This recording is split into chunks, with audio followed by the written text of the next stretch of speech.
Bonjour et bienvenue dans Café Digital. Aujourd'hui, mon invité est Yves Tirode, c'est le directeur général de voyagesncf.com. Yves, bonjour. Bonjour. Merci d'être avec nous alors que vous avez présenté cette semaine vos résultats et vos objectifs. On commence par les résultats qui sont plutôt bons, surtout grâce à la croissance sur Internet, c'est exact ? Bon, en effet, enfin, nous, on ne vendons que sur Internet. Donc, on a fait... Sur le mobile, excusez-moi. Ah, sur le mobile. Non, nous avons fait... Le mobile qui a une croissance à 3 chiffres. Absolument. Donc, en fait, globalement, les chiffres, c'est 3,6 milliards de ventes sur toute l'Europe, parce qu'on vend en France, mais aussi on vend aussi dans toute l'Europe, à tous les Européens. Ça correspond à 68 millions de billets de train vendus. C'est une croissance de 7%. Mais 7%... qui n'ont pas totalement été aisés à faire. On a vraiment eu besoin de nos deux moteurs de croissance, que sont à la fois la vente partout en Europe, la vente c'est l'Europe, la vente aux Européens, et puis l'innovation avec une fantastique croissance du mobile. Oui, donc je disais une croissance à 3 chiffres. Donc premièrement, comment est-ce que vous avez réussi à atteindre ce score en 2012 et avec un score comme celui-là, quels sont vos objectifs pour 2013 ? Bon, déjà, notre croissance en 2012 sur le mobile, donc là je parle bien de clients qui achètent sur leur mobile, en téléchargeant une application qu'on appelle, le petit nom c'est V avec un point. Voilà, du reste, 5,5 millions de Français à date ont téléchargé cette application qui est, je crois, très appréciée. Et du reste, ça nous a permis de faire donc une croissance de 125% par rapport à l'année précédente. Une croissance que vous allez donc réussir à maintenir en 2013, à votre avis ? Écoutez, on est très prudent sur 2013, sur tous les chiffres que nous annonçons, parce que, évidemment, la conjoncture est quand même très, très instable. Néanmoins, pour l'instant, c'est plutôt bien parti sur la partie mobile. Bon, sachant que quand même, en 2012, on aura quand même fait 162 millions de volume d'affaires sur le mobile. Donc c'est déjà, vous voyez, c'est pas émergent, ça reste quand même 162 millions, quelque chose de très important. Rendez-vous compte qu'à la fin de l'année dernière, à la fin 2012, on vendait un billet sur mobile toutes les 5 secondes. Et est-ce que vous parlez de la conjoncture, si on se base par exemple sur les ponts du mois de mai qui sont très nombreux, est-ce que vous avez déjà un regard sur le comportement des Français? Est-ce qu'ils sont aussi prudents qu'ils ont pu l'être durant les années précédentes? Bon, on sent ça depuis la fin du dernier trimestre en fait. Il y a 3 caractéristiques, à mon avis, dans le comportement d'achat du Français. D'abord, il nous déclare vouloir dépenser moins pour ses vacances. La deuxième chose, c'est parce qu'il veut moins dépenser, il va hyper comparer. Vous savez que vous rendez-vous compte qu'en 2012, avant de commander son voyage, il aura été voir 10 sites internet. Alors qu'il n'était que 8 l'année précédente. Et puis en plus, non seulement ça ne suffit pas, il va en plus aller sur des réseaux sociaux pour comparer. Bon, tout ça veut dire que globalement, moi, je pense qu'il faut des offres toujours plus simples, toujours plus agrégées. C'est pour ça qu'on lance un produit qui s'appelle la carte des bons plans, par exemple. Vous lancez donc la carte des bons plans, également MyTripSet. Vous avez toujours une présence sur les réseaux sociaux. Est-ce que comme ça, la multiplication de ces outils vous permet de réussir à toucher vos consommateurs, vos clients? C'est vraiment ce qu'on a vu en 2012. On a aussi lancé beaucoup de choses sur les réseaux sociaux. Du reste, on a fait en 2012 notre premier million de ventes depuis les réseaux sociaux. C'est en bonne croissance, du reste. Cette application, quand même, sur les réseaux, sur le réseau social Facebook, a quand même mis un petit peu plus de temps peut-être à démarrer que ce que vous n'imaginiez au départ. Bah oui, parce qu'au départ, on avait, vous savez, mais ça c'est la grande histoire de l'innovation. Vous plantez plusieurs arbres, puis vous regardez, il y en a qui poussent plus vite que d'autres.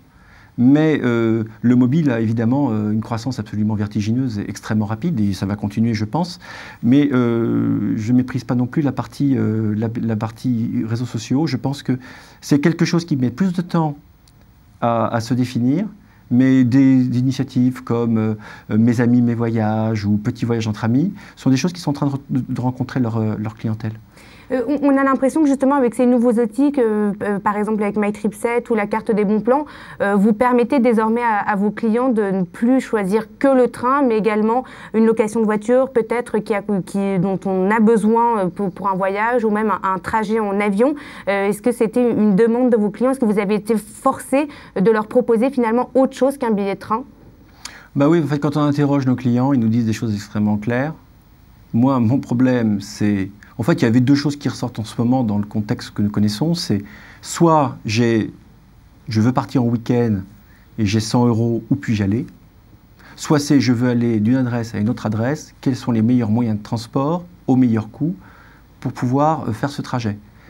Alors, le premier, c'est la carte des bons plans, et le deuxième, c'est MyTrip7 que nous avons lancé il y a 1 an, dans lequel on a quand même, rendez-vous compte, 200 000 trains européens, quasiment tous les trains européens sont intégrés dans cet outil.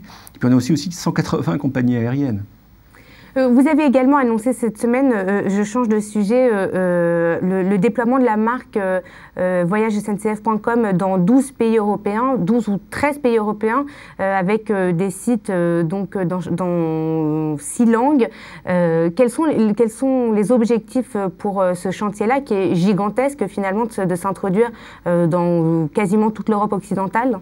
Vous savez, c'est derrière, en effet, nous avons décidé, c'est une de très grandes annonces, d'avoir une marque unique, voyagesncf.com, partout en Europe, avec une signature qui est The European Rail Experts. Alors ça, je l'ai dit en anglais, bon, ça peut aussi, on le décline dans toutes les langues. En fait, ça part d'un constat stratégique qui est le suivant.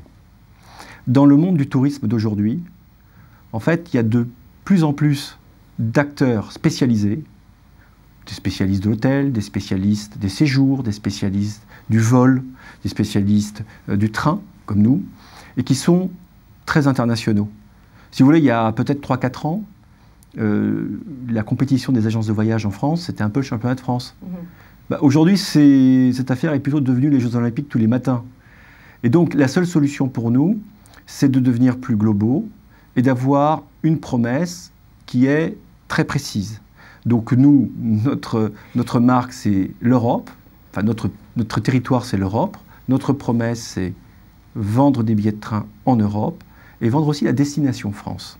Et est-ce que les sites européens seront identiques aux sites français, par exemple? Parce qu'on sait qu'on se mondialise. Si dans 2 ans, je déménage à Londres ou à Berlin, est-ce que je retrouverai le même site, les mêmes offres? Est-ce que ce sera la même infrastructure? Alors, ce sont les mêmes infrastructures technologiques, ce sont les mêmes développements sur les nouveaux services. Par contre, l'animation qui est faite du site, la promotion que nous faisons est spécifique à chaque pays. Ce sont des Allemands qui vont animer le site de voyagesncf.com en Allemagne, des Italiens en Italie, etc.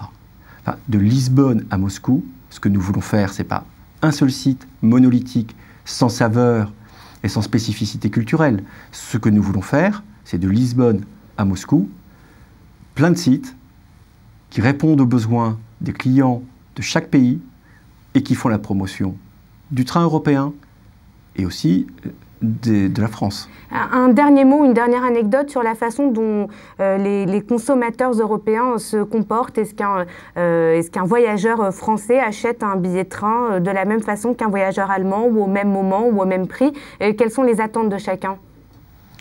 D'abord, d'une part, par exemple, les Anglais, en ce moment, on sait très très bien que le printemps à Paris, c'est romantique, et qu'on va en faire une promotion spécifique.